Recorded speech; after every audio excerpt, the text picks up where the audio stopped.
to order at 10:02. I will start with roll call, and I will start on my right. Good morning, Dr. Carrie Williams, industry member. Good morning, Jackie Crab. Good morning, Jackie Crabtree, industry member. Steve Weeks, public member. Good morning, Callie McMahon, public member. Andrew Drafton, public member. Lisa Tong, public member. Derek Matos, industry member. Christy Karen, industry member. Great, and that confirms that we have quorum.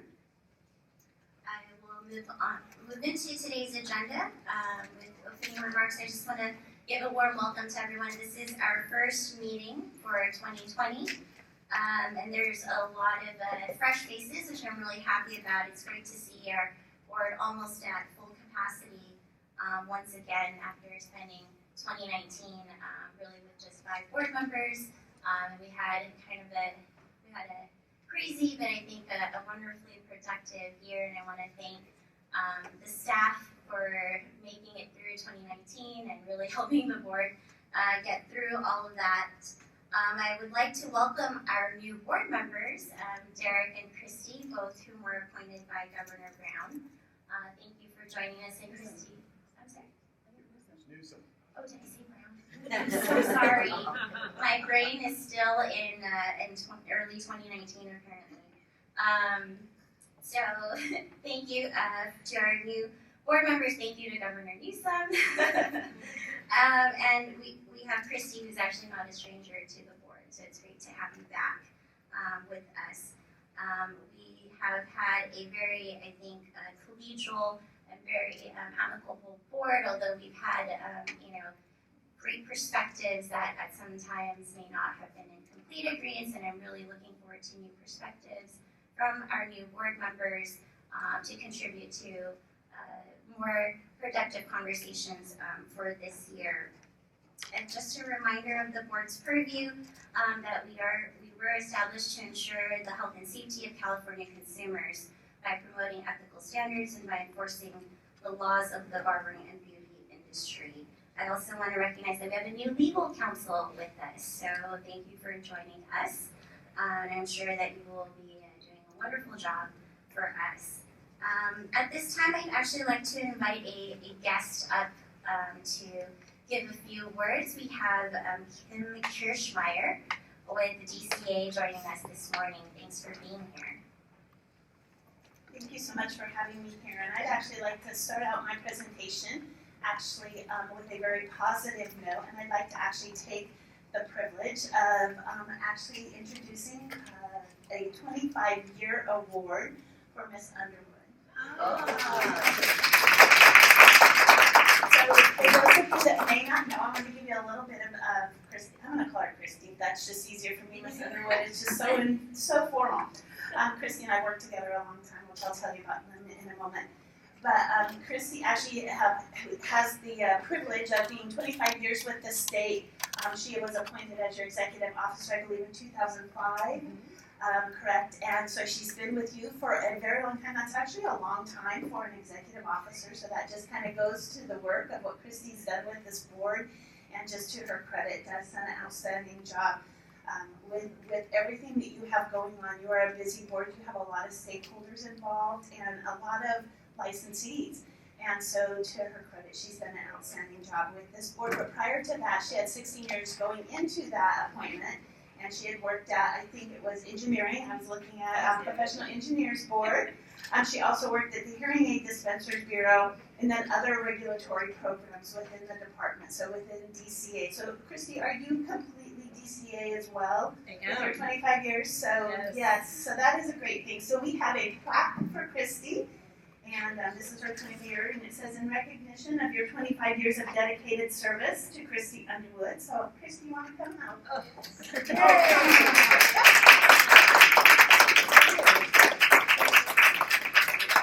As of October 1st of 2019, so I want to give you that. So, congratulations. And then also, when an individual has 25 years of public service, they actually do a little certificate as well, and it's really in recognition of her 25 years of service signed by the governor, and so this is something you can also hang in your office. Nice. So just congratulations. Okay.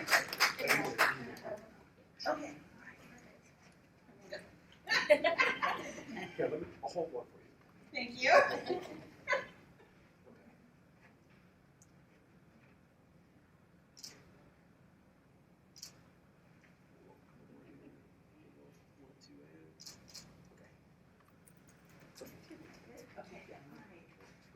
So that's a fun part of my job.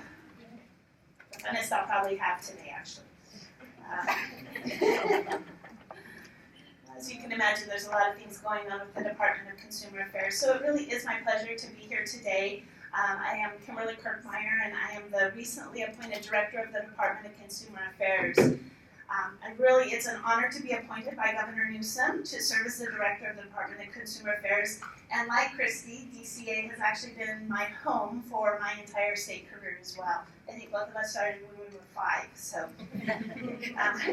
So I have a little bit longer than Christy. I actually have 30 years of service with the Department of Consumer Affairs. And Teresa, who's in the audience, actually way back when we started together, I was actually started my state career as a student for the then Board of Cosmetology.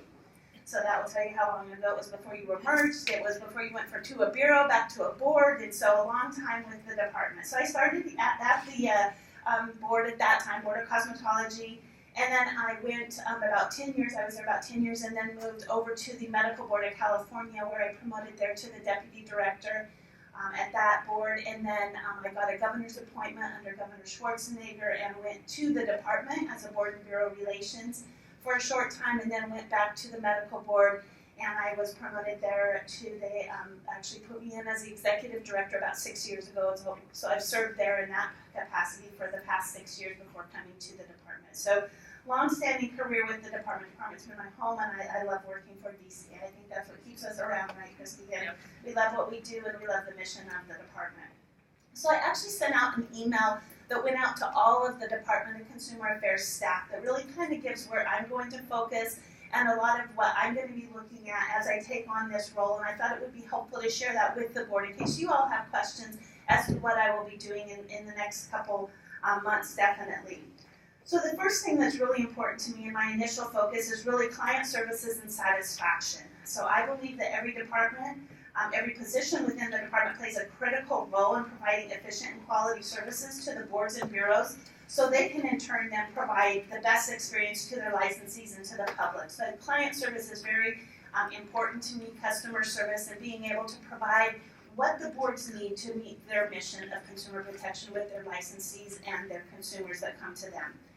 Also working smarter together. I think there's a lot of talent in the department. I think it's actually just overwhelming how many individuals we have that are very talented. So working with creativity and collaboration between the boards and bureaus in the department. I want to revamp some of the way that we do business. Again, putting together great teams, tools, and technology. And then the third thing is data transparency and action. And that really is using technology and data to better inform our decision making. So we're developing things that can drive down the licensing and enforcement timelines, but also the timelines within things that we do at the Department of Consumer Affairs as well. So I know a lot of times we ask the boards and bureaus, how long is it taking you to license an individual? How long is it taking you to take enforcement action against an individual? But I want to do that same kind of thing within DCA. How long is it taking us to hire an individual? How long is it taking us to process a contract?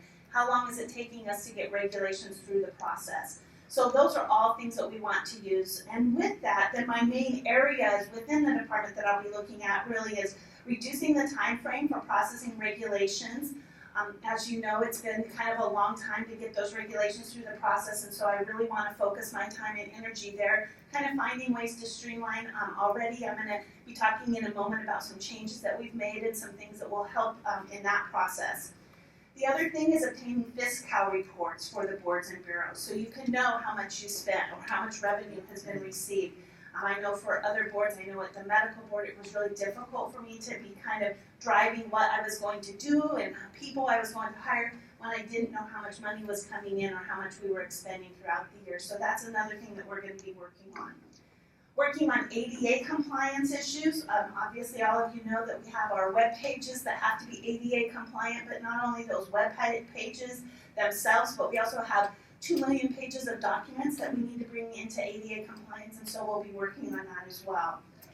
And then also really looking at the time frame to perform investigations. So I know this is something that you use the Division of Investigation. You have your inspectors that go out and do inspections, but also if you have an item that needs to go for investigation, that gets investigated by the department, the Division of Investigation, looking at how they do what they do. We have a report that actually is going to be released hopefully within the next month, talking about DFI, that's what we call it, DFI and their processes and finding ways to improve them. And some of those recommendations that are going to be in that report, we're already working on implementing those. So that's another area. And then lastly, it's just ensuring that the legislation that gets passed is being implemented by all the boards and bureaus within the department. This is something that came up when I was at the medical board going out and doing presentations and being asked, well, how is this being done? And I would say, I'm sorry, that licensee's not the medical boards. I'll have to go back and find out from the other executive officers. So that's something I want to do. So with that, I will endeavor to hold one-on-one meetings with all of the DCA boards and bureaus to learn more about what their goals and issues are and what they're facing at this time. However, we do have currently about 5 appointed positions within the department that we're looking to fill. I got one last Friday, so I'm really excited. We have a Deputy Director of Legislation, Jennifer Samos, who will be joining us next week. Actually, I'm making her join this week too, and with a couple meetings, but she'll be joining us full-time next week, so that's great. But as I get those positions, including our Chief Deputy Director, as well as our Board and Bureau Relations Deputy, those individuals will come on board, and I'll have those meetings with Christy and with all of the other executive officers to see where we need to improve. On January 22nd, 2020, Governor Newsom appointed a new secretary, Secretary Castro Ramirez, to the Business Consumer Services and Housing Agency. Secretary Castro Ramirez assumed this position effective March 2nd, and previously to this appointment, she actually served as the president of the University Health Systems Foundation. Former agency secretary Alexis Podesta, who several of you probably know, was appointed by Governor Newsom to the State Compensation Insurance Fund Board of Directors. We've been actually very fortunate to have Secretary Podesta serve these past years as her leadership really has helped guide the department through many significant changes that help benefit the consumers of California. So we want to thank her for her service, her support, and her leadership, and wish her the best in her next endeavor.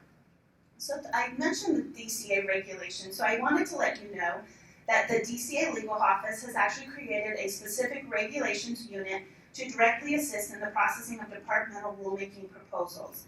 In November, that regulation unit has been now fully staffed, and all DCA programs have been assigned a regulations attorney outside of Sabina, who's here.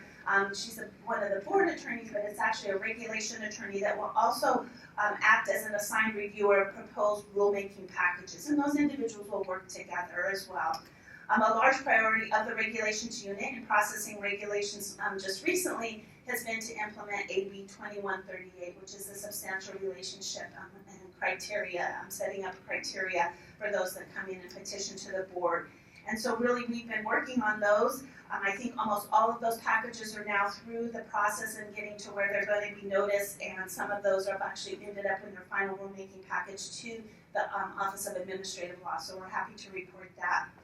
And then one more step we're taking to improve transparency and efficiency in that process is actually moving to a database called Sharewell that's actually going to track the submissions and the progress so that the boards and bureaus will be able to see and monitor the status of their regulations. And not only will it be able to be a tracking tool, but it also is going to be an electronic submission.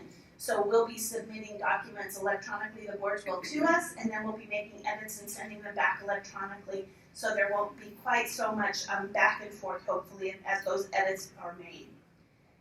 And I am moving on to the fiscal reports update. I wanted to let you know that the Budget Office and the Office of Information Services are in the testing phase of a project that's going to allow program access to budget expenditure reports on a similar schedule as the previous aggregate expenditure CalSTARS reports.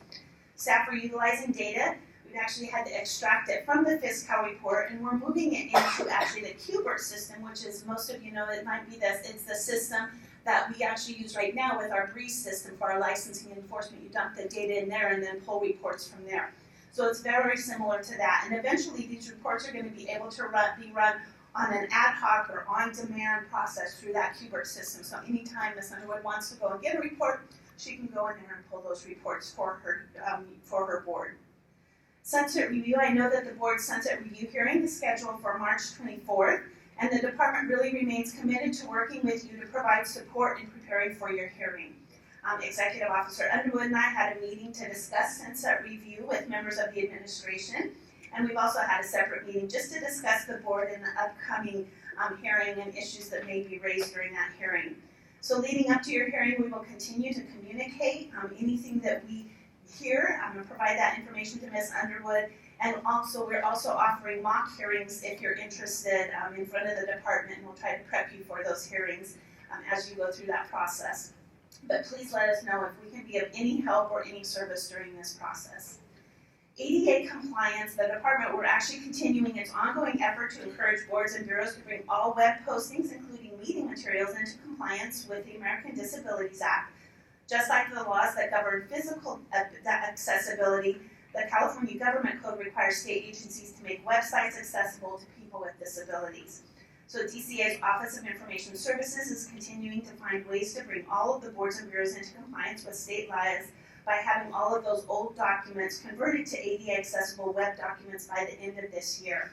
So we're also continuing to work with program staff to ensure that all documents posted on a go-forward basis are also ADA compliant. So we're bringing on some students that are helping us go through the documents, go through enforcement documents to make sure those can be posted, as well as any of the forms.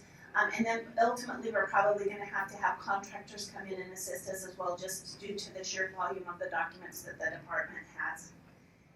Then finally, I'd like to share a bit about our department's Organizational Improvement Office. So this unit provides DCA programs, change management, business process mapping, and information technology system requirement documentation. In addition, the unit provides collaborative consulting on process re-engineering that maximizes utilization of existing resources and improves productivity and increases quality. And they're doing that really in two areas. First of all, we're having them review a lot of the DCA centralized services. So they've also already conducted a legislatively mandated review of our services with our Legal Affairs Division. They completed the one I spoke about earlier with the Division of Investigation. They've also, in the final steps of finalizing a report on the Office of Information Services Service Desk, and then they just began to review the Office of Human Resources, their hiring process. So as they conduct those reviews, they're providing those reports, and then we're going to be able to look at those recommendations and make improvements within DCA. Then the other thing that they do is they're working with 9 boards and bureaus to document and analyze their processes. They actually are working to streamline procedures, produce artifacts to help develop future IT system, and create new training tools. So they're working with 2 different sets of boards. So they're working with those that are going through the business modernization process. So that's like the new IT programs. I know you all use Breeze, and you were in the first round with most of the other boards are going into the Breeze system, but others are going outside of the Breeze system, so they're working with them to map all of their processes. But then they're also going to boards and bureaus, just if they have an issue with their licensing function and they want to have somebody come in and map out their process to find efficiencies, they're also doing that. So those are the 2 areas that they're focusing on.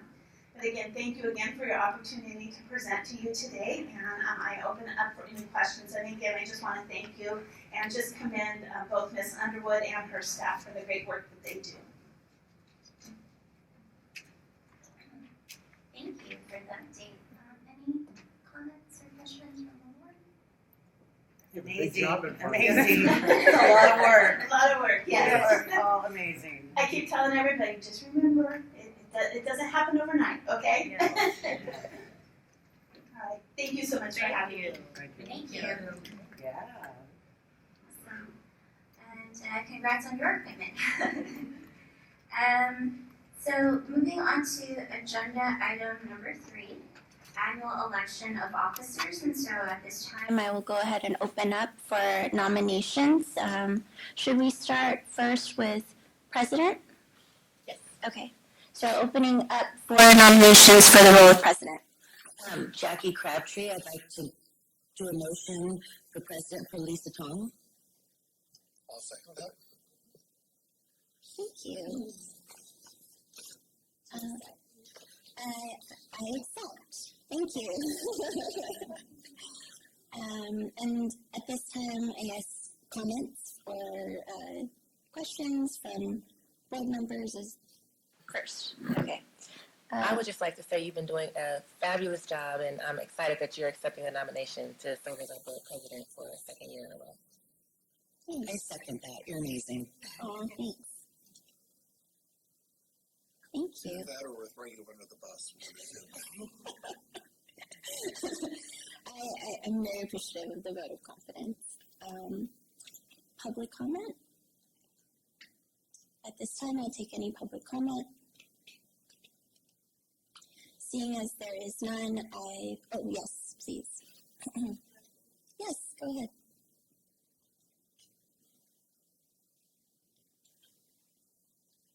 Hi, good morning. My name is Tiara Logan, and I'm the founder of TC Braid Camp, where I teach girls between the ages of 7 and 17 how to braid and take care of their natural hair. I'm actually here because as a cosmetologist, I've been one for almost 14 years, and thank you all. I've been getting all the emails, but I finally got the chance to come up. Is there a way that they can that we're able to address natural hair care in the books of cosmetology? I'm sorry. For public comment on items not on the agenda, that will come up. Oh, Yeah, so this is public comment purely on the motion of the election of officers at this time. Please come back. No, don't be. I should have been very clear. But you're welcome to come back and make remarks when we move on to agenda item number 4. Thank you. Thank you. Okay, so public comments on the motion on the floor, which is nomination for president. If there is none, I will move to a board vote, and I will start on my right. Dr. Carrie Williams, yes. Jackie Crabtree, yes. Steve Weeks, yes. Callie Mae Pham, yes. Andrew Drapkin, yes. Derek Matos, yes. Christy Tran, yes. And I guess I have to vote for myself. So Lisa Tong, yes. Okay. I could have. Thank you. Thank you so much for the vote, and the motion passes. So at this time, I will open up for nominations for the role of vice president. Jackie Crabtree, I'd like to a motion to elect Dr. Carrie Williams. I'll second that. Well, I accept. Any comments from the board?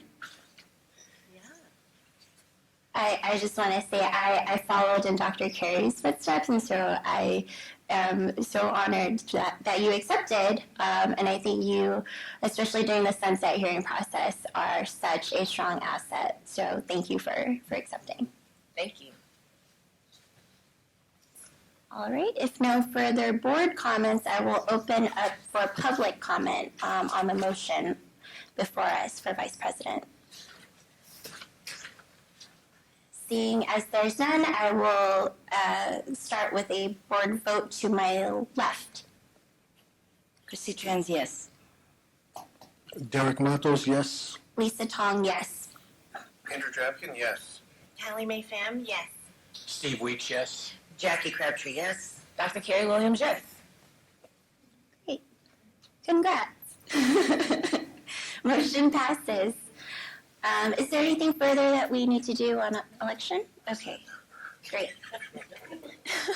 Oh, just a big thank you to Andrew for his service as vice president. Thank you. Okay, at this time I would like to go to, agenda item number 4 is board member remarks. Public comments will follow after that. So these are remarks from the board members that are informational only, not on any agenda items.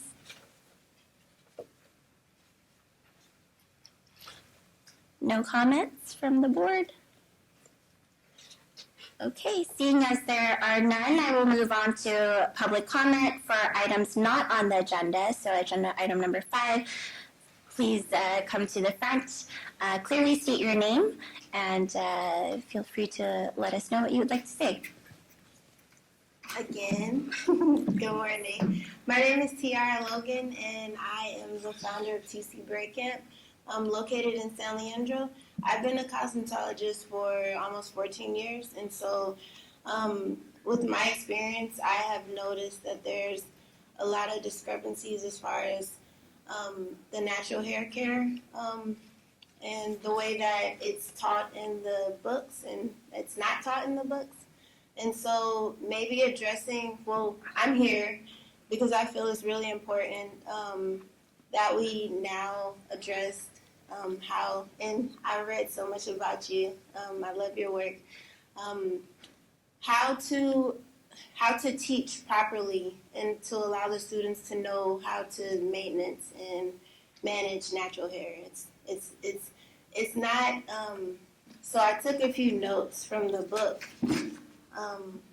that is studied. In chapter 13, it says the proper way to prep hair is to blow dry hair. Many times a lot of clients come in and they wish to not have blow dryers be used or heat, and so there's a lot of things in the books that I feel should maybe be updated because a lot of new clients that are coming, they're having damaged edges and losing hair, and it can be caused from not knowing how to properly take care of natural hair. And so for the Bay Area, I like to speak and call myself a natural hair stylist. And so speaking on behalf of other stylists who may want to learn how to take care of hair or learn how to take care of natural hair, just seeing if there's any way that it can be addressed more so that people are more knowledgeable about natural hair care. And also, I've been calling the board to see is there any way that there can be some type of where you can be like considered like a natural hair instructor or something of that sort. I feel it's very necessary and it should be, considered. So, yeah, those are my notes. And I'm kind of new to this, so I don't know how it's usually done, but yeah, I just thought that it'd be really cool to come and share my feedback.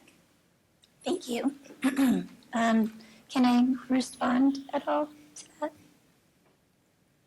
Typically, in public comments, the board cannot engage in a discussion with the public comment, but if you wanted to maybe provide some general information or clarification, and then, of course, Christy could contact you directly also outside of the meeting to further the discussion also. Okay.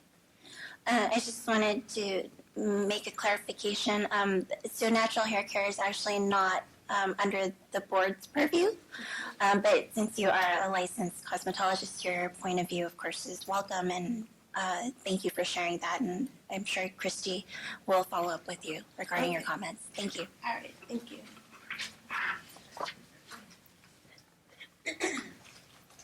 Good morning, Fred Jones, Professional Beauty Federation of California. This is our 20th year as an organization, and therefore it's also our 20th anniversary WOW event, Welcome to Our World, which is scheduled at the state capitol. Just a block, we have the opportunity to have legislators as our guests, and frankly our captive audience as they're receiving barbering and beauty services. And we have an opportunity to put our best foot forward, talk about issues that are facing our industry, and policy reforms that are happening in the state capitol, which are coming at us fast and furious. So you are all personally welcomed and invited to our event. As always, it's a public event. Again, that's Monday, April 27th, 3 to 6:30 p.m., our 20th annual. Thank you. Thank you. Good morning. Wendy Cochran, California Aesthetic Alliance, and California Esthetician Advocacy. This is the same item of agenda that I brought up last time and had Jamie Schrabeck read for me, because I feel that the confusion with those of us that are dual licensed or dual certified is still substantial. in our groups. And in October, I had the opportunity to sit in on a DRC action, specifically a case involving a licensee that also holds multiple certifications, including nutritionist, personal trainer, and specialty training for fitness competitors. The board decided to assess the penalty of practice of medicine without a license for a microcurrent device that has an FDA clearance and is affirmed as a non-medical device. Annually, we are charged with deregulation efforts that create a barrier to entry, and the state and local regulations are a growing burden on some small businesses in California. In a recent poll in the California Esthetician Advocacy Group, approximately 30% of the respondents perform services managed by another agency, such as environmental health for permanent makeup, and the CAMTC massage and bodywork therapies. There has been increasing confusion as to what we can do because we have had challenges to the definition of treating the skin and where we are allowed to treat the skin and touch an individual in our services. And where they were more clearly defined as a massage therapy technique before, now we are understanding and we are very confused about some of the subjects, as in bikini facials and back treatments and those sort of things that we have seen have come under challenge to our scope of practice. So while we stand with you in our efforts against these frivolous and deregulation efforts, we do not at this current time have clear directive from the BBC for those of us that incorporate services outside the purview of the BBC. And this we feel is an unnecessary cost barrier and burden on our small businesses. We are respectfully requesting that the BBC develop guidelines for your licensees to responsibly follow. Some of us have single room situations. Some of us have multiple rooms we can work in. There are many questions that we all have of how the BBC and its inspectors wish to see the distinction between these services provided to our clients. Most of us do follow regulations with respect and attention to detail, yet there are no guidelines in place that we can follow to work in compliance with your requests. And we are fined unnecessarily sometimes because of this. So I'm asking that somehow we work on a solution to this and at least provide us some sort of guidelines, because there's a large population that is dual licensed or certified and licensed. So thank you. Thank you.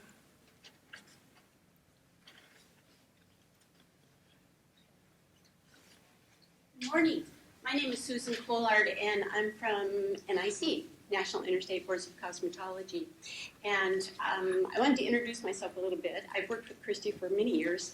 I myself was an executive director in the state of Washington for 26 years, so I much like Christy have the same background. I didn't realize you started out in engineers as I did until they announced that. And I retired in April of last year. And when I was in the profession, I had oversight over 6 areas, which was this group and tattoo, body art, body piercing, combative sports, auctioneers, so a multitude, as you can imagine. But I've been involved with NIC, and several of the things I've heard here today, we had the same issues going on in Washington State. And so working with Christy, with the executive directors at the national forum, we tried to develop a uniform model law where we could try to address some of these concerns that you're hearing from your audience.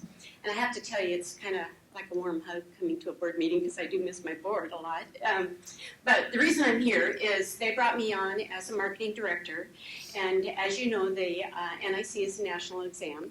And the focus has always been really around the exam itself. And in the past year, many states are facing the talks of deregulation, the inconsistency state to state, all the issues that our licensees face when they're traveling nationally and internationally. And so the focus has been the new leadership. I brought Vicki McNally today with me, who is president of NIC.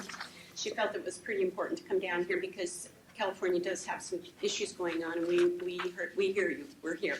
And so the purpose of my role and why they brought me on was to come out and listen. And I met with Christy about a month or so ago, and she identified several areas that there was concerns here in California.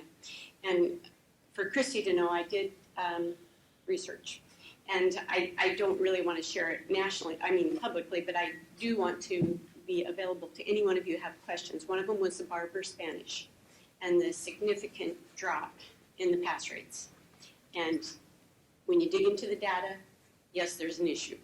And I brought it to Vicky's attention. She's going to follow through with that. And we will get back to California and let you know where we're going to go with this. Not just California, but all states, because it's national. And you can see that in 2019, there was a significant drop, which I know that Christy has shared with all of you. The second item was the discussions around the tripods. And Christy brought that to our attention. We did quite a bit of research. And I do have some data that shares that process by evaluator. And, I dealt with that in my state also when the schools were screaming, saying, I would drill down, I would get those reports, I would look at the comparison of the evaluations that were going on. And if there were maybe a school that was struggling, we could talk to them, we could show them the data. They could look at how they're doing their programs, they could look at their textbooks. Sometimes they have outdated textbooks. Oftentimes in the diverse populations, they may be struggling with trying to understand those textbooks when they're teaching. And so as an executive director, I would actually go out and meet with them personally and talk to them and show them that data. If I couldn't see that it didn't look like it was related to the actual exam itself, and I can see over the years that there's been a lot of questions from California, especially relating to the Spanish barber, where they've asked NIC to look at that exam. And I did go through all that information, and it does look like the exams were psychometrically sound in that area. I am with Christy that I believe there's something related to the translation that had happened. And so that's what Vicky's going to take back. And then we will let Christy know what those results are, not just California, but all states, because it is national. It's in Washington also. And then with the tripod issue, I think I have some answers that I can share with Christy that will help her in her oversight over at the test centers. So just for the vision of NIC, we have changed from a national exam. We are more about being a partner. And this little booklet we developed for Texas, they're going through Sunset right now. And they are not a member of NIC, but our new vision, Vicky's new vision, is that we're here to partner with states and help be available. And they're having us come testify at their Sunset because they want to hear the national standards. What's going on nationally? Much like this young lady related to natural hair braiding in Washington, we did remove that from our cosmetology. We said if you're doing natural hair braiding, you don't have to have a license. Is that consistent across the United States? It's not. But again, what we're doing is, with the new vision, is coming out and listening to states, trying to hear what the concerns are, to see what we can do to delve down to try to find some solutions to help our individuals who are taking their exams to be successful.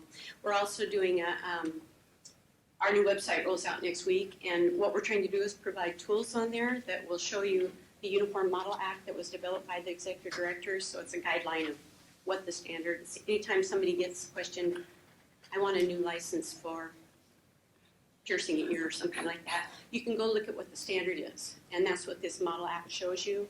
The new website also shows you what every state's regulations are, what their hour requirements are, what kind of license types they have. So we tried to really make a huge effort to provide information for states and legislators to be successful anytime they're faced with challenges of why do we regulate, why does everybody do it the same, why are the hours so different? You can go and find this information. So I'm really excited to roll that out. We're also looking at doing a national database. And the goal of that is that it will be hosted on our website. And we're working with states to see if we can work with them to get through their firewalls to feed the data forward and develop a national credential. So maybe a cosmetologist can go state to state, and if that state will recognize it, they don't have to meet every single state's law.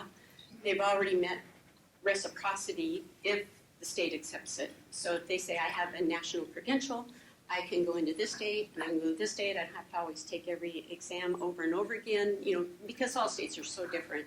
So there's the national database. We're also doing what we call a national equivalency exam. This is focused more for our out-of-country people who come in, and we want them to be able to go on to this exam. It's going to be our exam, but they can actually just do it online, and they'll be able to get the national certification, so it won't be specifically California's license. it will be this national, and it'll be up to the states themselves whether they recognize that or not. So it's more of an effort to try to assist. We're bringing on 10 new more languages for the computer-based testing. We currently have 4, as you're aware. And so with these 10, especially in the state of Washington, we had many countries coming to us, Egypt, and they just can't get through that written exam. You know, they're able to pass those practicals with 100%, but they can't read. And so NIC recognized we need to step up the effort, try to help them be successful. So we're bringing on the more languages, and then we're also working with states to try to get more consistent on the education hours, encouraging for those that are coming out of the prisons for recidivism and for the military. We're trying to get more national standards out there, and that's my job, is to come out and talk to states and work with states to find out what the issues are that they're facing, because I faced them in Washington. So I totally understand where that's coming from. So we're here. We're going to be here for the whole meeting. I have several of these if you'd like to see. It's got our vision, what we're doing. It's got a report that we did for Texas for their Sunset Challenge that they had, and what the future is going to look like and when that's going to roll out. So I'm happy to answer any questions if you'd like to talk to me during break or after the meeting. So thank you. All right, thank you.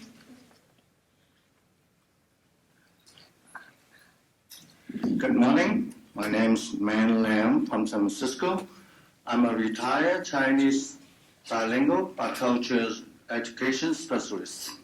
And I'm here to raise awareness of the board members about why there is no Chinese written examination for barbering and cosmetology.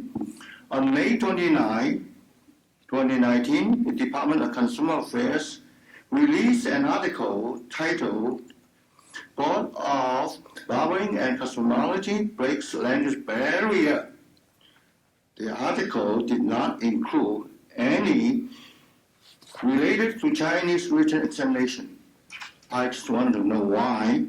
And I did send 4 letters to the board members, and I am still waiting for the response. My letter sent out on August 20th, 2019.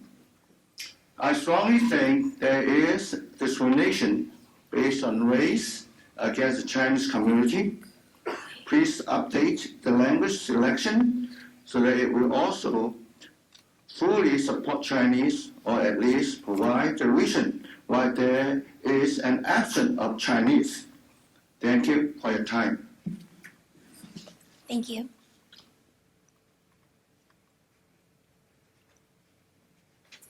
Any further public comment?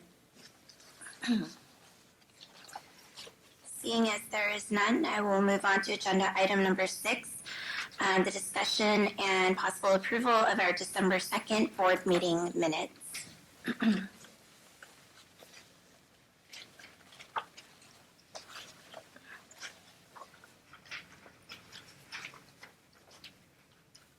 Seems accurate to me. I move that we approve the board minutes. I second. Okay. Any discussion from the board? Seeing as there is none, I will open for public comment on the minutes. There is no public comment, so I will move to a board vote, and I will start on my right. Dr. Carrie Williams, yes. Jackie Crabtree, yes. Steve Weeks, yes. Callie Mae Pham, yes. Andrew Drapion, yes. Lisa Tong, yes.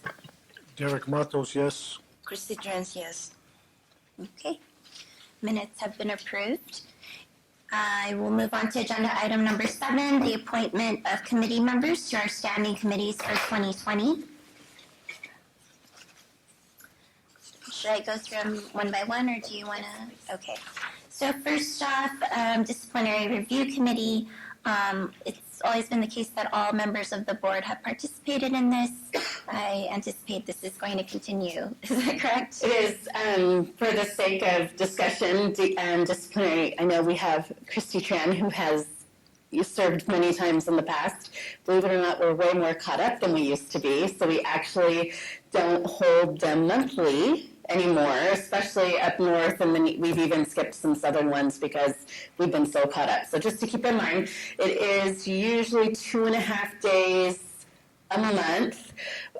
We kind of have some primary members, but we like all of our members to at least be alternates. So if there's an emergency, we can call on somebody to help us out. Okay. So do we need to agree to that, or can we just move to the next? We need to.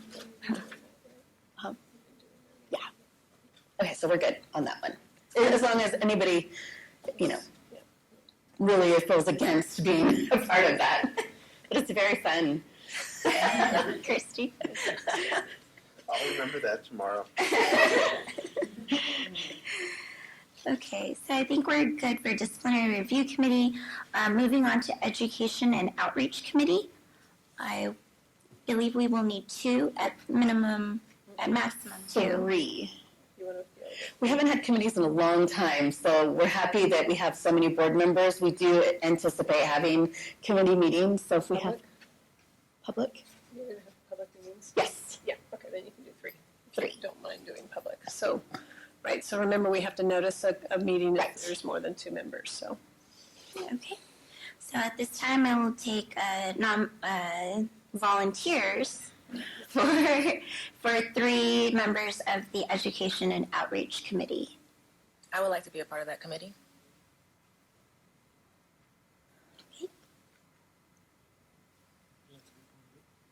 Okay, thank you.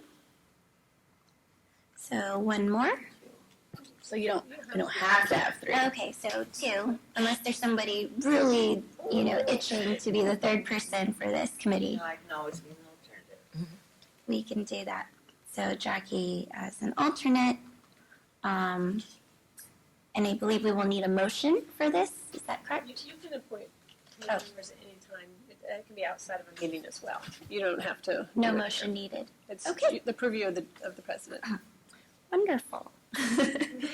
Okay, so for Education and Outreach Committee, it will be Dr. Carey, Derek, and then Jackie will serve as an alternate. Thank you all. Next committee is Enforcement and Inspections Committee. Any volunteers? I'll volunteer. Jackie Crabtree. Jackie. Steve Weeks. Okay, Steve. I would also like to join this committee, so I will add myself. And that makes 3. Okay. Moving on to health and safety. I believe, did we just do a round of volunteers for health and safety in December? No? Okay. That's my faulty memory. Okay, so I will take nominees at this time for Health and Safety Advisory Committee. As everybody's jumping at it, I'll take. I will also join Health and Safety. Any 3rd volunteer? Or? Jackie. Okay. That's enough. There's 3 of us.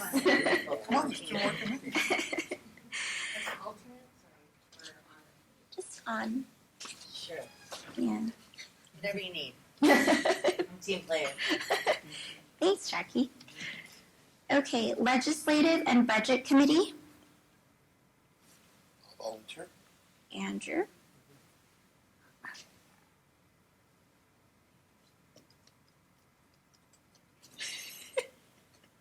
It's such a popular committee.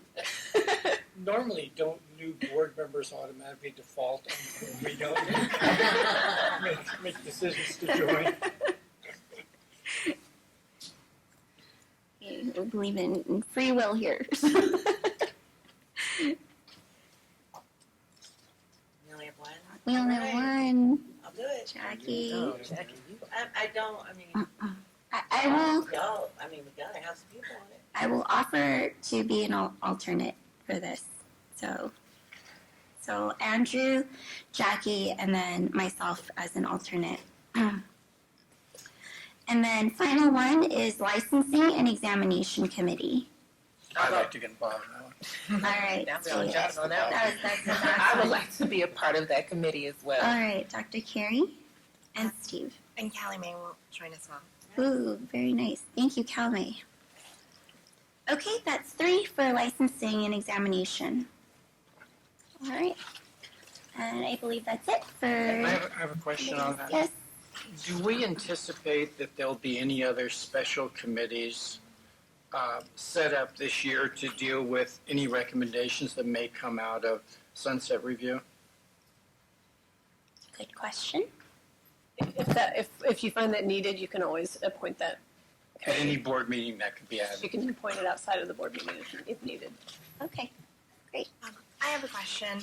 At the last meeting, we did discuss forming a committee that was kind of on really similar issues, looking at, I believe, the hours requirement. I'm just wondering how that relates to licensing and... Correct. We did select a special committee at our last meeting, and unfortunately, nothing's come out that committee should look at. So that committee, I think we'll have to see how Sunset goes. I would like for that committee to meet. It might not happen considering Sunset might move faster than that committee could meet. But we'll see.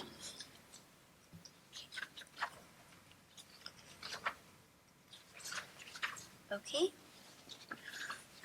Any other comments regarding committees for 2020? Questions? Okay. Seeing as there are none, I will move on to agenda item number 8, our executive officer's report. So I will hand this over to Christy. Thank you. So I do have a couple announcements before we get into the statistics. We did have our Deputy Executive Officer, Heather Berg, retired and deserted me over the last month. Heather had been with us for a very long time as a manager and then as our Deputy Executive Officer, so she will be greatly missed. However, we're all replaceable, right? We now have, many of you know Carrie Harris, who has been with us for a very long time as our enforcement manager, and she has assumed the throne that Heather has vacated. So Heather is our new Deputy Executive Officer. Carrie. What did I say? You said Heather. Heather. I've probably called her Heather to her face. That's actually been for a few months, but we haven't met, so I haven't been able to announce that, and so it's already been going extremely great for us. By Carrie moving up, that left our enforcement position blank, and so now we have Brianne Munar. I hope I'm saying their last names right. Brianne is our new enforcement manager, and then we also have Alex Torkelson. I like to hire people with really difficult names. And Alex has taken the position of our new licensing manager. And then, of course, we have Teresa Reister, who's out there, who's been with us for longer than any of us, including Kim, who must have had to leave, who's our site and fine manager. So we have one more manager back at the office who must be holding down the fort, which is Michelle, who's our inspector manager that's been to our meetings in the past. So you have a very new, pretty awesome management team going into 2020, and I think we'll be making a lot of positive changes and directions and streamlining services in our 2020, so we're very excited to have them on board. I also wanted to mention in the statistics, this kind of goes in with our statistics, it's been mentioned that we've had some concerns about our pass-fail rates in the exams, and I've met with the Department of Consumer Affairs, Office of Professional Examination Services, and we are going to be doing a review of the grading of our practical exam because we've had some concerns with some training that's taken place and some issues that we've had that's been impacting our scores for candidates. So the department has agreed that they're taking that on and they will be conducting a review of that. As you know, national exams have to be reviewed by our department, so we're in the process of doing that as well. We did the cosmetology exam a couple years ago. However, there's been some changes that have come up that I think are of concern, and so DCA will be helping us out with that review as well. And then moving into our... Can I ask you a quick question? Yes. On the practical exam, you said there are issues that are affecting the grading. Okay. Have they tend to overstate it or understate the accomplishments on the practical? There's been some changes where we have concerns that people could be potentially failing. And I don't want to say that they might not have failed, because that's not what we might know. We have to look at all the data to determine that. But we do have some concerns with grading that's taking place, because our examiners are trained by the national organization on an annual basis. And it's a verbal training, and we have nothing in writing for that. So there continue to be changes because they're humans, and we have a huge staff of examiners. And so there's been some results from the practical exam that we didn't feel are sufficient. And so we are taking a look at the grading processes for that. Will you report back to the board on that? Yes. At what time period do you think? It'll be up to the department. I don't know of their time frame yet. They have agreed to enter into a contract with us to perform the services. So I should hope by the next board meeting I'll either have a report or at least have a good status of it.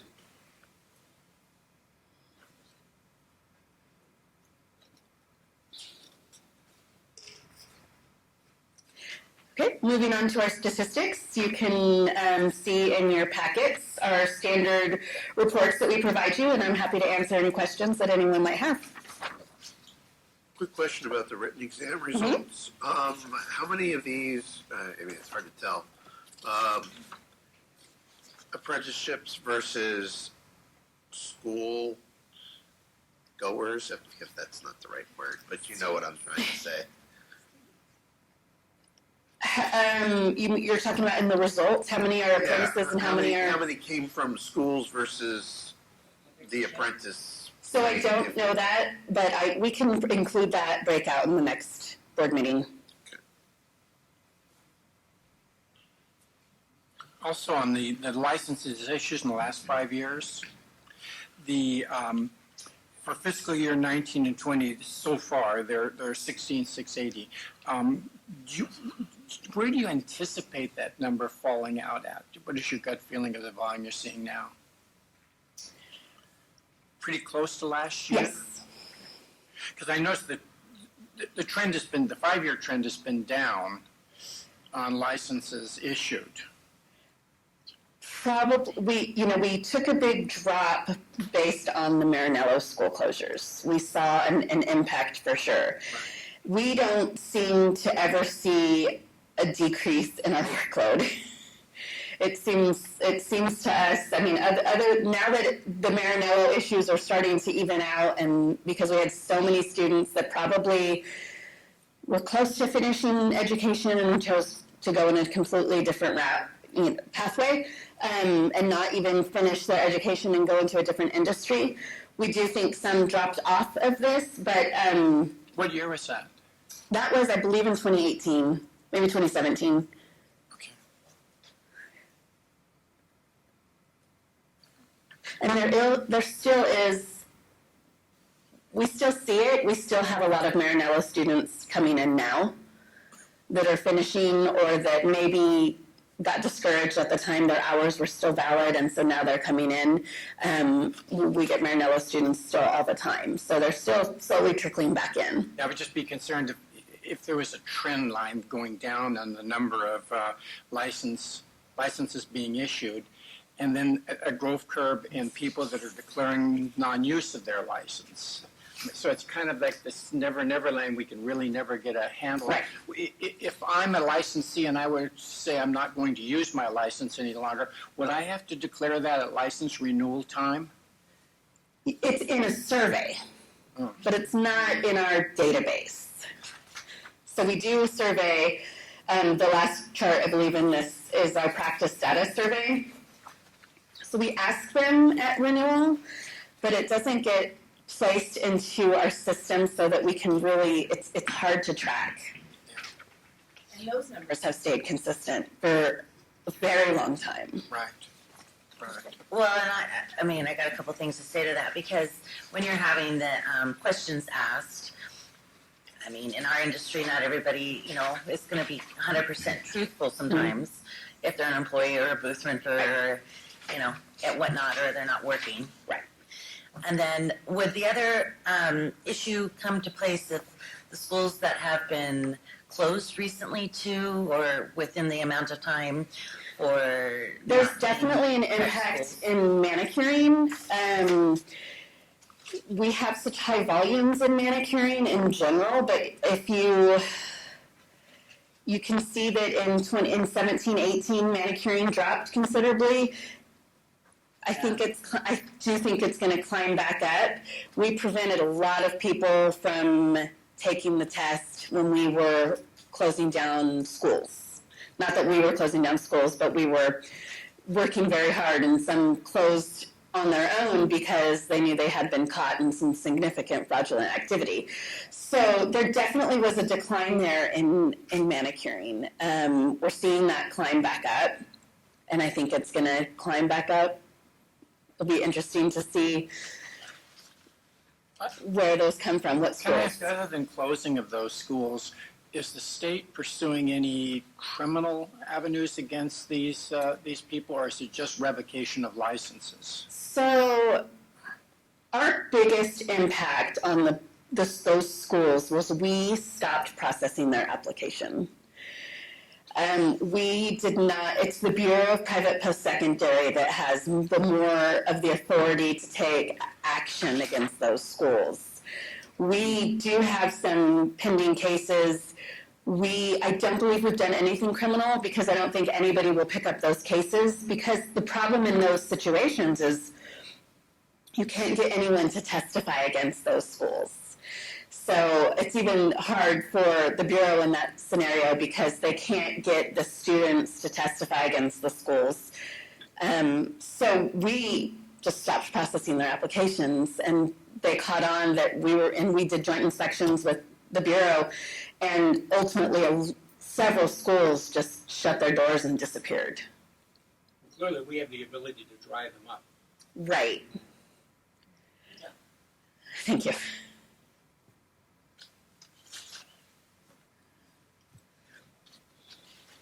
Any other questions?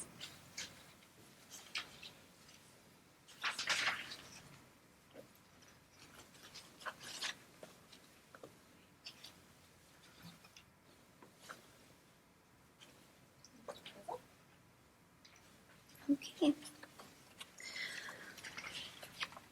Thank you, Christy. At this time, I will move on to agenda item number 9, discussion and possible action regarding the 2020 Board Member Guidelines and Procedure Manual.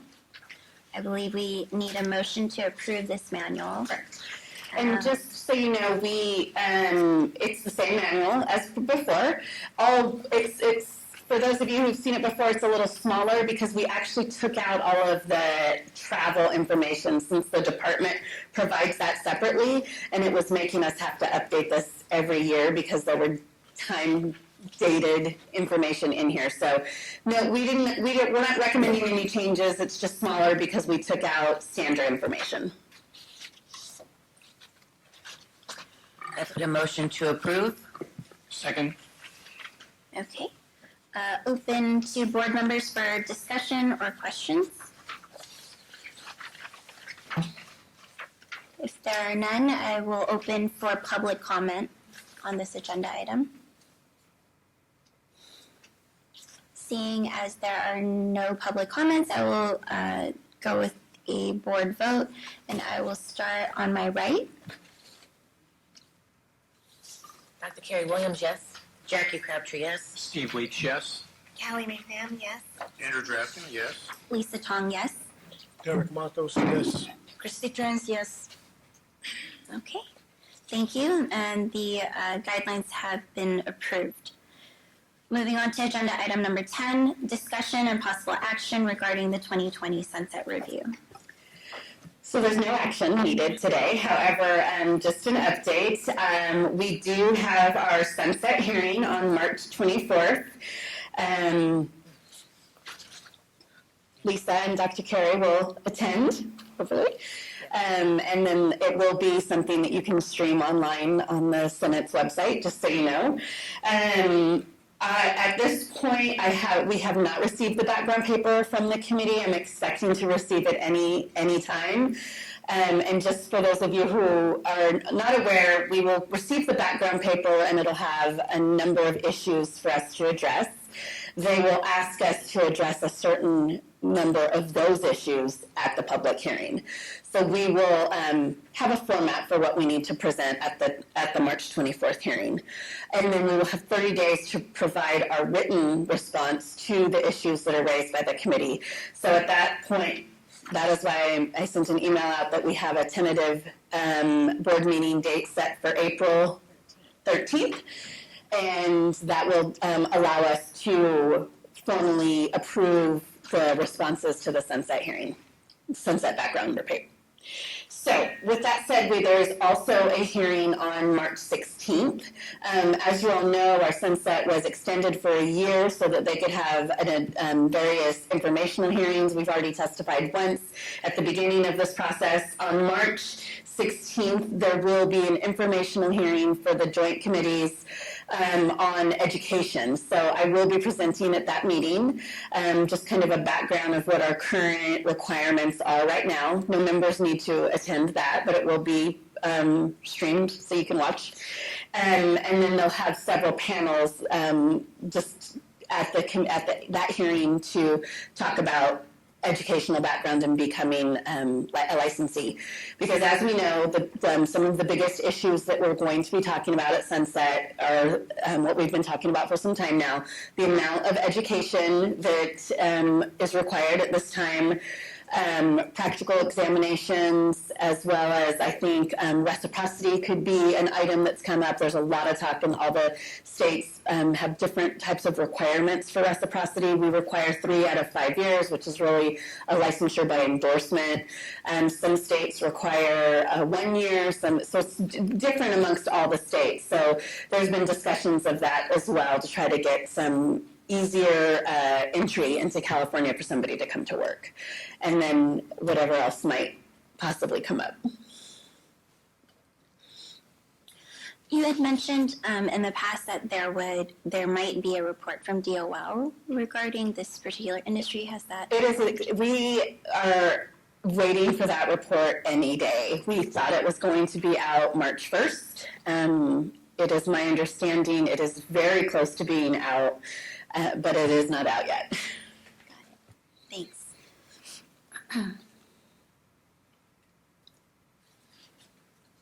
Any other questions from the board? Okay. So if no other questions about Sunset, I will move on to agenda item number 11, the Health and Safety Advisory Committee update. And this is just a quick update, but we did have a meeting back in December. The Health and Safety Committee is taking on updating our health and safety regulations. And we have done some work on that already. It was sent back. I've been working with Leslie Rosti on some of those recommendations. We are close to getting ready to schedule our next health and safety meeting with revised regulations. And hopefully, if the Health and Safety Committee goes well, we'll be able to present that to the board and then start the regulatory process on that. Great. Okay. If no comments from board members, I will move on. The next agenda item is number 12, legislative update. We have 2 bills that we're presenting to the board today.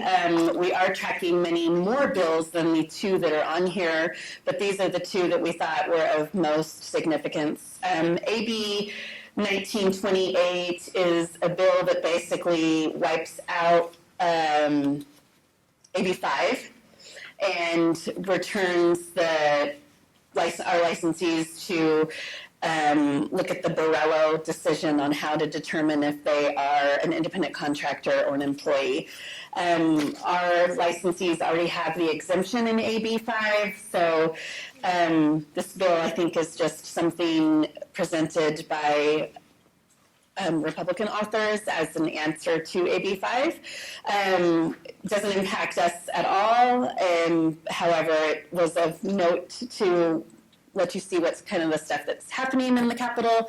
I personally don't recommend a position on it, but it's up to the board if they want to take a formal position. I would recommend we just watch it. Again, it's not impacting any of our operations, so it's more for our information to see for the industry. Isn't this bill just kind of redundant for what had already happened? Kind of, yes. Since there was a carve out already. Am I using the microphone? Sorry. Yes.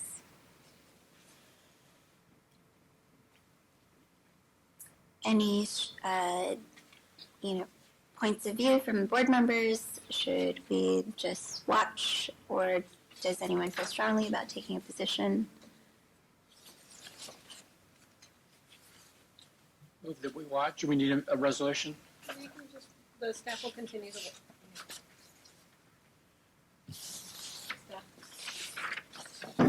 The staff will continue to watch bills and also bring any other new bills or edited bills to your attention. Okay. The next bill is kind of a big one, and that is AB 2465, authored by Assemblymember Gonzalez, who was also the author of AB 5. And this bill is requiring a booth rental permit for people who are independent contractors or booth renters. So, as an employee-based salon owner, I understand this, because we want to make sure, but it to me seems redundant again, since they already have to get a business license. What is their reasoning behind this, so I can have some more understanding? I don't know their reasoning behind it. Okay. I have not spoken to the author's office.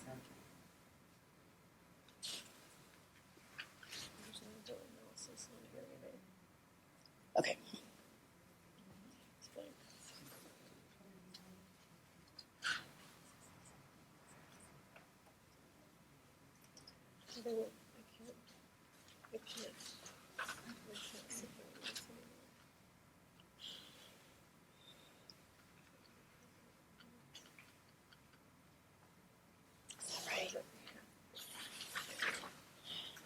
I move that we watch this bill. Right. It's a little unclear right now. Like I just showed Christy, there is no bill analysis listed yet on the website for the legislature. So it is something that we can continue to watch and then report back if things change or if we had more information about the analysis. Okay. I have a question. Just do they know about, or the concern raised by Jackie about the concern about this redundancy between a business license and having additional booth rental? Has that been communicated? What has been communicated, and I shouldn't say, I haven't talked to the author since the bill has been in print. I have talked to the author's office prior to the bill being in print. We are in a sunset review year, and it's always, we always like to see things done through the sunset process, which has been the normal for boards and bureaus in the past. And my message to the staff at that time was the sunset review committees are looking at barriers and looking at less regulation, and this adds regulation. So my concern with presenting this bill in this session was that. It's so not necessarily the fact that they already have to have a business. We haven't talked about the very specific details of that requirement, but I did let them know that I thought that it would probably be more successful if they waited until a different year or worked with the Assembly Business and Professions and Senate committees. So I believe that if the board does not want to take a position, we can just allow our staff to continue to watch the bill. I think that's what we will do. Okay. A lot of these bills you're going to see over and over again. All right. Not the last time you see them. Okay. I will open for public comment at this time. Thank you, Madam President. Fred Jones, Professional Beauty Federation, California. So last year, my organization engaged the author of Assembly Bill 5. The original thinking was they weren't going to provide any exemption for our industry, but given the fact that well over 3/4 of our salons are paternal-based, the faxes and emails and phones went berserk when AB 5 was introduced. Now keep in mind, AB 5 was an effort to codify a 2018 April unanimous California Supreme Court decision called Dynamex. That unanimous 7-0 vote would have essentially gutted the legal standing for any type of booth rental-based business. After the phones and emails and lines lit up, Assemblymember Gonzalez decided to engage my organization in a discussion of how could we move forward with some limited exemption to that Dynamex ruling. Part of the result of those discussions were me suggesting that this board in recent years has taken a position that we believe there should be booth rental licensure. So as I described that to the author, she liked the idea. And so Assembly Bill 5, as it passed out of the Assembly, actually included this language. Actually, it was stronger than a permit. It was licensure for the state board to establish a booth rental license. Keep in mind, there's no reference of booth renting anywhere in the Labor Code or the Business and Professions Code. Those two terms do not exist in statute, even though they are the prevailing means of earning a living behind the chair. When the bill went to the Senate Labor Committee, the committee decided, because of all of the other industries that were becoming unglued and all of the high controversy surrounding this issue, which perpetuates even to this day, that they did not want to take reference to the Business and Professions Code, specifically to your board. They only wanted to focus on the Labor Code. So that's when they hit on this idea of municipal permits, requiring the permits as a means of doing business as an independent contractor in our industry. I would argue that that's existing law. If you're truly a sole proprietor, if you're an independent contractor, that's all the law calls it, but we as an industry call it a booth renter, then you should have a municipal permit to operate that sole proprietorship. But it was basically a bone thrown to the author that while we being the Senate Labor Committee, didn't want to touch the Business and Professions Code, we'll at least acknowledge the need for a business permit to be acquired and posted. But I wanted to stress that the reason why I think your board took a position of supporting booth rental licensure, and the reason why my organization supports it, is because everybody looks to the state board. You're the key for outreach, communication, and education to our industry. In all fairness to those that may have worked at the Labor Commission's office, it isn't the Labor Commission. It's not DIR. It's not EDD. Our industry looks to the state board for clarity and for information. And so we thought it was appropriate to cut through the confusion that exists in the booth rental sector of our industry by having the state board say, hey, you have a license as a barber, or as a cosmetologist, or as a manicurist. But if you're a sole proprietor working in a licensed establishment, you also need to get a booth rental permit from us. And you need to inform your clientele of your separate business status as a means of posting that booth rental permit in your workstation. We think that level of clarity is appropriate. And let me tell you why. I received an email late last week from a freelancer group that were very supportive of the personal service permit that were claiming against AB 2465 that this would undo the exemption they have to operate as booth renters. There is no exemption to operate as a booth renter. AB 5 says you can operate as a booth renter under these conditions. And it lays out statutorily what you have to do. You have to keep your own book of clients. You have to process your own payments. You have to set your own rates. You have to have the authority to accept or reject customers that come through the door. You have to set your own business hours. But it's very specific list of criteria. If you do all of those things, then they'll look at the Borello standard, which is basically the right to control criteria. But if you don't do one of those many things, you're by definition now under Assembly Bill 5, not an independent contractor, or in our case, a booth renter. So there isn't an exemption per se. There's a clarity now that if you want to be an independent contractor in this industry, these are the things you need to do. And by the way, the last thing on that list is completely backward according to most practices in our industry for decades. There has to be a 1099 that goes from the booth renter to the establishment owner. If there's any 1099s that have been currently and in the past given out, it's been the opposite direction.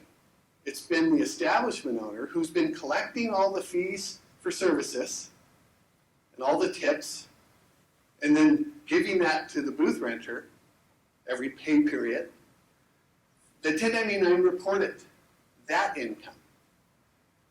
Clearly, that is not the way a 1099 is supposed to work in an independent contractor relationship. Really, the only relationship is one of leasing space. And so the booth renter now, under Assembly Bill 5, it's clarified, has to give a 1099 to the landlord, the establishment owner, not the other direction. Landlord should not be collecting any money on behalf of that booth renter. The only thing that should happen is the landlord is receiving rental payments. So that is one of the requirements now. So when that bill was stripped out of the Senate Labor Committee, Assemblymember Gonzalez committed to me that she would carry cleanup legislation this year to reinsert the booth rental language and to address it in the Business and Professions Code, and specifically your state board. I think Ms. Underwood's right that timing could be a concern because it happens to be a sunset review process. We'll see how that plays out. But as you saw last year, Assemblymember Gonzalez is a powerful legislator. She sits as the chair of the Appropriations Committee. So if she wants to push forward with it this year, I wouldn't bet against her. But I appreciate you watching the bill, and let's see how it develops. Thank you for your time. Thank you. Wendy Cochran, California Aesthetic Alliance. I agree absolutely that if you are going to take a position of just watching this bill go through and not actively participating, know that Lorena Gonzalez will get this thing approved. She is on the move. She has a lot of pokers in the fire all over the place, and she is very determined to get these bills passed. So if you are going to be passive, kind of like we were a little bit apprehensive last year with AB 5 and making an opinion on it, I would almost predict that she's going to get this thing through. To a few of the points that were just made, the clarity of definitions that are being used in the bills being proposed and the way we speak here and the way we put things down in writing is very confusing. So the freelancer group that Mr. Jones referred to, they are freelancers as in people that should have a PSP in place. Freelancers that want to be able to take their work and work in somebody's office or somebody's home. That is their definition of freelancer. When you talk on a larger level of AB 5, a freelancer is a freelance journalist, is somebody that works independently as an independent contractor. Those terms and terminology are getting confused when we have these meetings and we discuss these things. The other things that are getting confused, again, is the clarity of what a 1099 is. The industry has always thought of a 1099 as being a booth renter or an independent contractor or a 1099. And so we don't seem to have a list of definitions that everybody's following. I was sent something the other day when somebody was redoing their establishment license, and in the survey on the back side, it said, are you a booth renter or are you an independent contractor? Those were their two choices. They didn't know what to choose when they were answering that survey. So I think sometimes, to Jackie's point earlier, we don't know if they're being honest when they're responding to these surveys, but we also know they're like, we don't even know what to put. Am I a booth renter or am I an independent contractor? And I think that this brings up an excellent point, that you should have better definitions that are consistent. It's the consistency of language that's really, really going to start being very important, especially when we're being hit with this kind of legislation. So that's kind of my point for today with regard to this topic. Thank you. Any other public comment? Okay. Can I ask a question real quick, Christy? So my take on this booth rental permit, I forgot what it's called now. Would it be to take the responsibility off the establishment owner, if you will, because all we care, I shouldn't say all we care, but what we govern is health and safety. So if the inspector comes in and if we now have this permit in place, would it defer to that individual or still would it be under the whole establishment? Or really, we don't know. We're just going to watch this. We don't know that, but keep in mind we do already have our new fine schedule implemented where we are now looking at who actually caused the violation so that we're not holding owners accountable for all the violations that a licensee may have. So we have that already established. I would assume that if this were to come into fruition, we would have to somehow then define, other states have defined it and they've had to define common areas.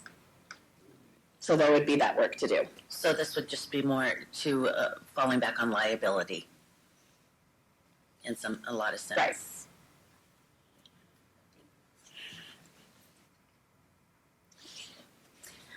Any other questions or comments from our board members?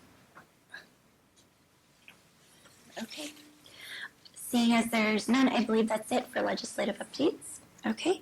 Moving on to agenda item number 13, discussion and possible action regarding rulemaking proposals.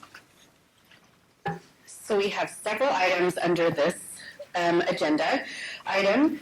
One, I have an announcement that our PSP regulations have been formally filed with the Office of Administrative Law. It took 4 years, 25 days. We will have a public hearing on those regulations on April 29th, 2020. That's not for board members, but that's just for our process.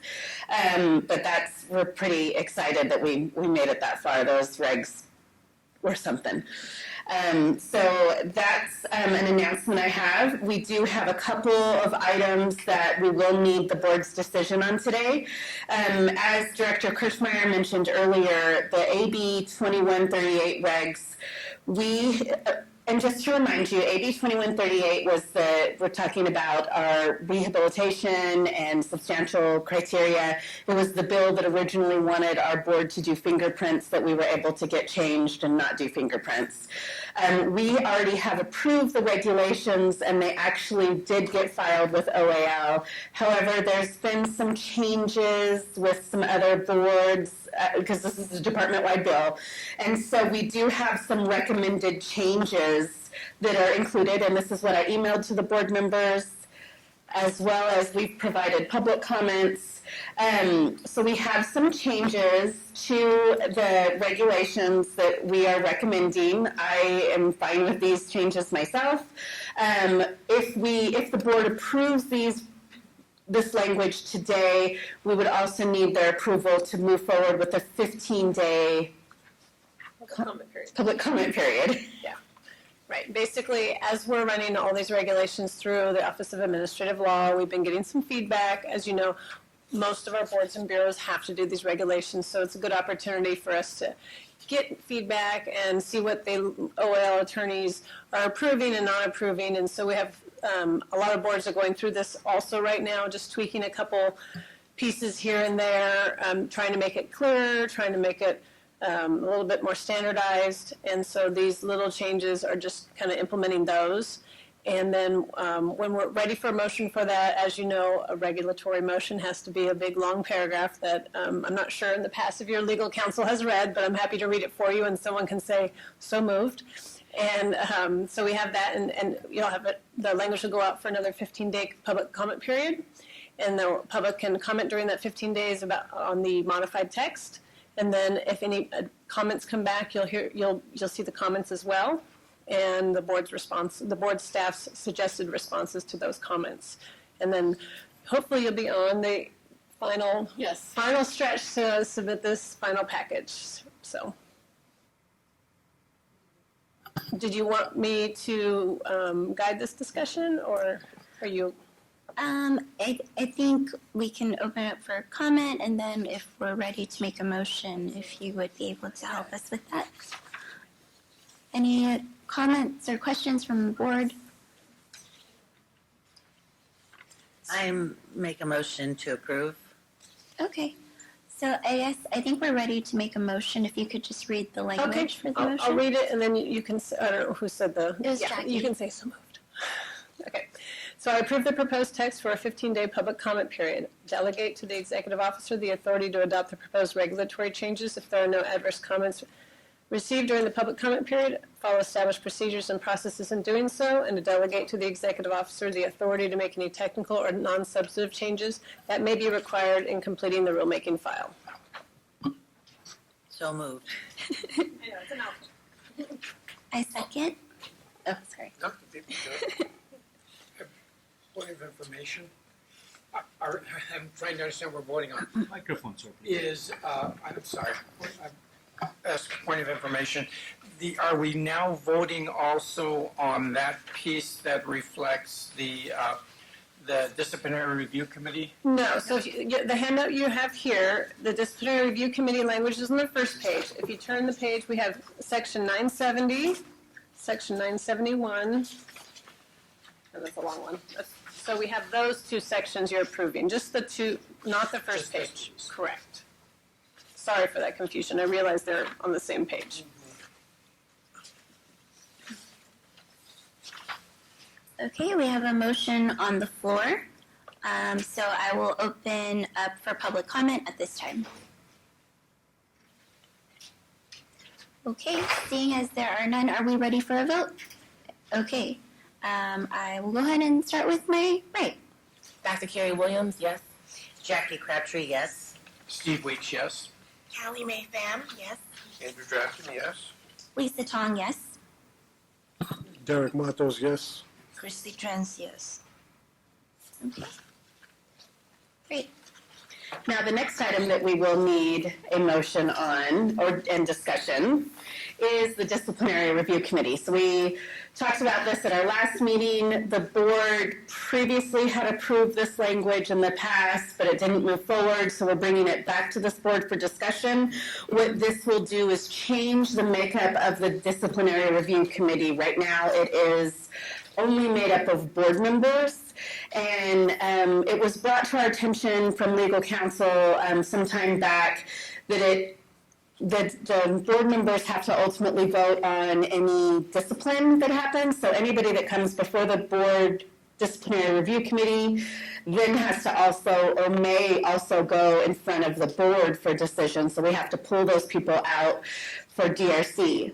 As we had only 5 members, that could have posed a significant problem because we wouldn't have had a quorum to make those decisions on the discipline cases that went to an ALJ. So this is open for discussion for the board to determine if they want to move forward on this regulation change. I would like to discuss this. This has historically been something that we board members do, to sit on the DRC, obviously. And I think that it's it's an excellent idea to keep that concept going rather than just have one board member on a three-person committee. And I realize it could cause some difficulty in establishing quorum in certain circumstances in the future for other reasons. But I think it keeps the board members completely in tune with what's happening in the industry. You know the effect of our regulations. We learn a lot about how we can change our regulations through DRC committee meetings. So I would be one that would be in favor of keeping it the same as it is now. I would kind of disagree. I like the concept of, we have one board member on, and then you also have basically an industry member and a public member, so you get in both points of view.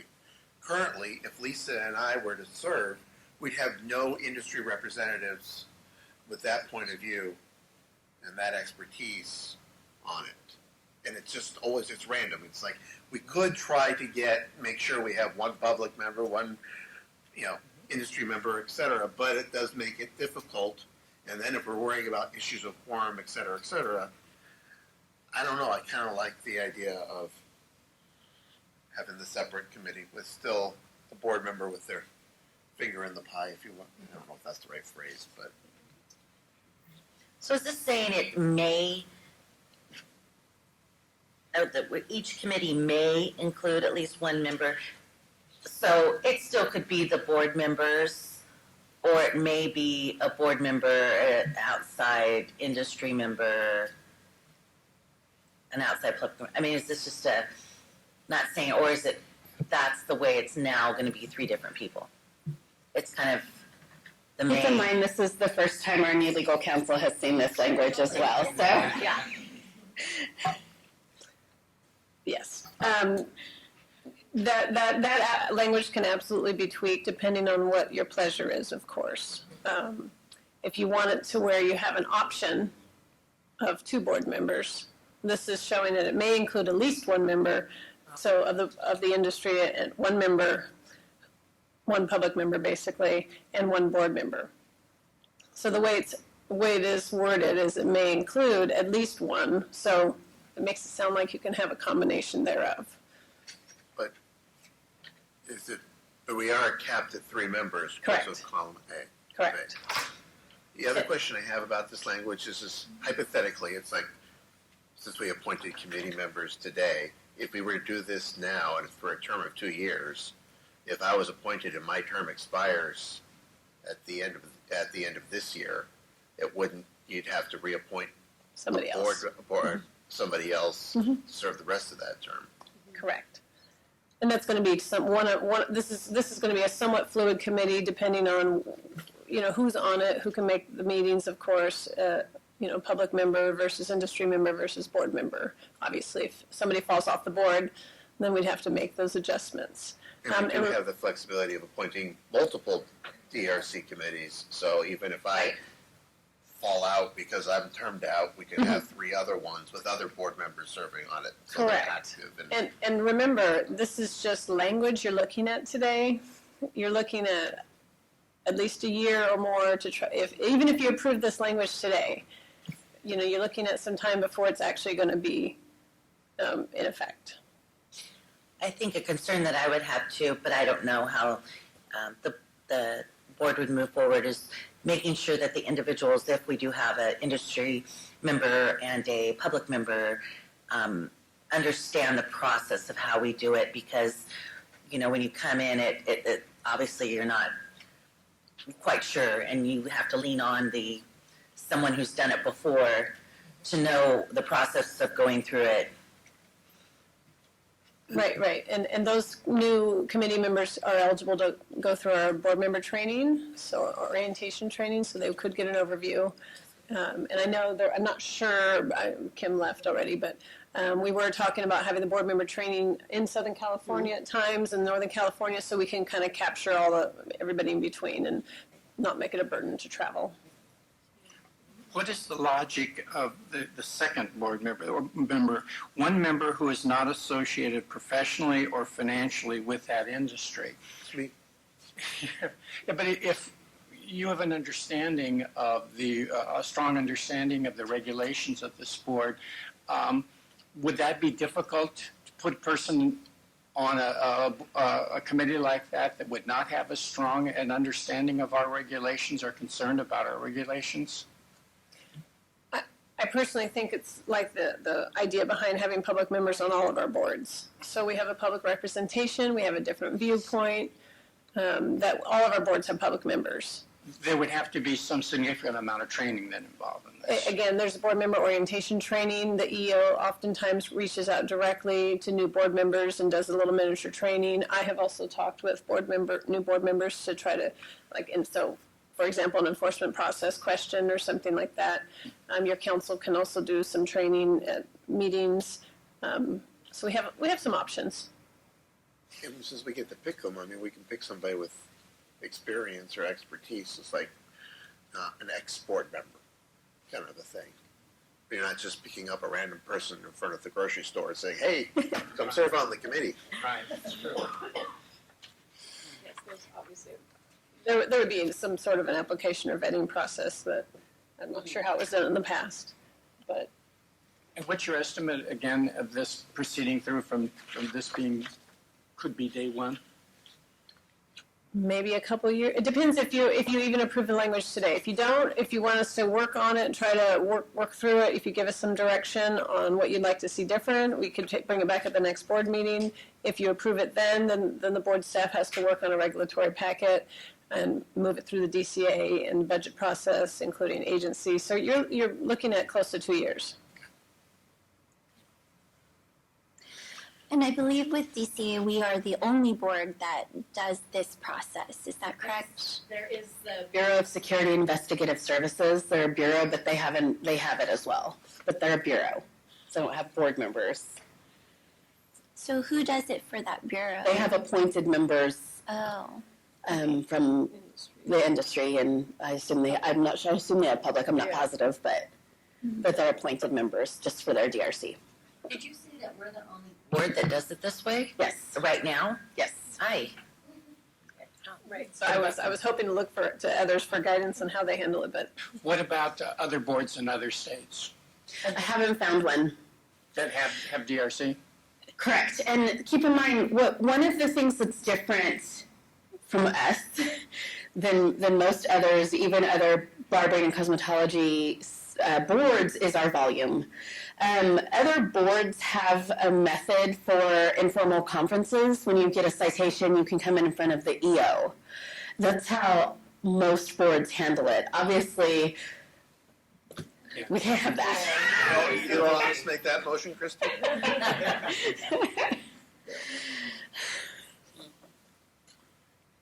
And how long has this particular DRC process been in place for this board? As long as I know. Teresa, do you know if it's been here forever, DRC? Not forever, but A long time. And we were even back when it was a bureau, the board did, this board has gone through some changes over the years, and it was a bureau, and they had appointed DRC members at the time. That was before my time. Can I ask that the board defer this decision to our next meeting so we have time to look at alternative language and any other alternative to it? Absolutely. You can direct staff to work with legal counsel. We can try to come up with some either better language or different language for you to take a look at and bring it back next time. Or even if we need more information, I believe that we can ask for that. Is it the language of the issue or the substance of the issue? But it's the substance of the issue, but I want to get beyond that and look at this thing harder, and hopefully with a little time we can come back with something. And we can take a look at BSIS and see how their makeup is determined also, since they're the only other ones. In terms of volume of appeals, is there any other DCA board that has this level of volume? No. I believe BSIS, which is security guards and private investigators, I did some time with them many years ago, and they held their meetings quarterly at most, sometimes only twice a year. Not like us.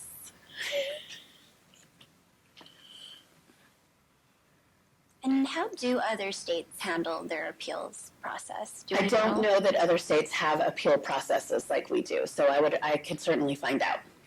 Okay. That's something I could bring back. Because I think that ultimately the objective for DRC is to provide a fair process for our licensees to address any kind of enforcement that we are placing on them, correct?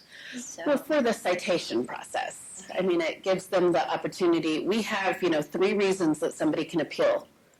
And one of those is simply the amount of the fine. If you have somebody who's been issued a fine, it gives them an informal process prior to just going straight to the ALJs, which obviously would be astronomical in funds if that's what we did. So. Okay. Because I think that if we are going to talk about, the impact or how we want to go about it, I think it might also be helpful for the board to consider, does this, address the objective? And is this even the right process? Is this really how we want to move forward with providing a process for the licensees? I think that's something to consider as well. Right, and maybe something we can bring back is maybe the true statistics that we're seeing each quarter or less, of what the DRC might be looking at in the future, what the trends are, and then how other places handle that, how BSIS handles this same board, committee makeup. Okay. So it sounds like we will revisit this at the next meeting. Yes, you're not done seeing it. Okay. All right. As for the remaining regulation packages, the rest is just updates. We have several packages that are going through our DCA agency review. I did want to mention that our person who handles our regulations has also retired. He had been with us for quite some time. So we are transitioning. We are looking to fill behind him, but in the meantime, most of you know Allison Lee. She's helping us out with the regulation process. And I did want to mention, he probably won't like it, but Ryan Greenlaw is in our audience today. He is actually our attorney that's assigned from the regulations unit. So he's been amazing to working with us on some of these things that have been getting accomplished. So he's, I'm sure, taking notes over there. So we are short-staffed right now in the regulations area, but we will. We do have 2 attorneys, right? So the transfer of credit, the disciplinary guidelines we talked about, and our national interstate translation guides, that's putting the requirement that schools have to provide that out, is all under internal review. We're continuing to work on the extern regulation, which we should have at the next meeting, hopefully. But bear in mind that we are short-staffed in that area. Regulations are a very specific process and hard to learn, although we all know Allison Lee's a rock star, so I'm sure she's going to help us. But keep in mind that some of our regulations might be coming a little bit slower. 2138 and PSP have been our top priorities, so once we get rid of those, we'll be very happy to start looking at other items. And that's all I have on regs. Thank you, Christy. Agenda item number 14, we actually heard from our DCA folks earlier today, so that's actually something we've already taken care of. So agenda item number 15, suggestions for future agenda items. I have one that I bring this up now because it's timely in what happened earlier at the beginning of our meeting today. But this is something I've been considering for a long time. I was talking to the board to see what the consensus might be. At our DRC hearings now, we see so many people, so many licensees that have been working decades under their license. We see people travel to DRC hearings that will appeal a $25 item and they'll drive 200 miles to do it because they've been in this business for 25 years and are proud of their reputation and are proud of the profession in general. I was wondering if it's possible for the board to issue some type of certificate of longevity. They've had a license for so long, nothing beyond that, but this person has a 25-year license and maybe a start point of 25 or 35 years. I would assume we could recognize by our computers that pretty quickly, and we can get that information and reward these people that have been in the business the longest and are very proud of what they do in the profession, and maybe send it to them, have them come to a board meeting, whatever it may be. But is there any interest in the board proceeding with some sort of recognition on this? Well, I guess it'd be cost. Well, it's also how would you I just want to clarify that if we're talking about agenda items for future meetings, it wouldn't be for discussion. So we can add it to the agenda. We can discuss it. We can figure out whether it's a viable agenda item, and then the EO can include it in her report back. Maybe perhaps she looks into it and finds it's not a viable option. She can include it in her report. But that'd be fine. We'll check in everything that comes up That'd as be fine. future agenda items. We'll take notes on and figure out if it makes it to the agenda. Yeah. A nice person. Other agenda items from our board members? I actually kind of have an addition to our DRC kind of question for appeals. Since we do seem to have 3 specific categories in terms of why somebody would appeal, I think it can be included in the future discussion of how we handle DRC, but I think my question is there a better process for people who admit to the citation that they received but are really just looking for financial, alleviation? Because that might simplify some of our processes if they are only submitting to reduce. It could take care of some paperwork and even in-person time on their end. Okay, great idea. We'll add that to our research. And we'll also poll some other boards because everybody does the cite and find, and there might be other processes that we can learn from. Great, thank you. Any other agenda items from the board?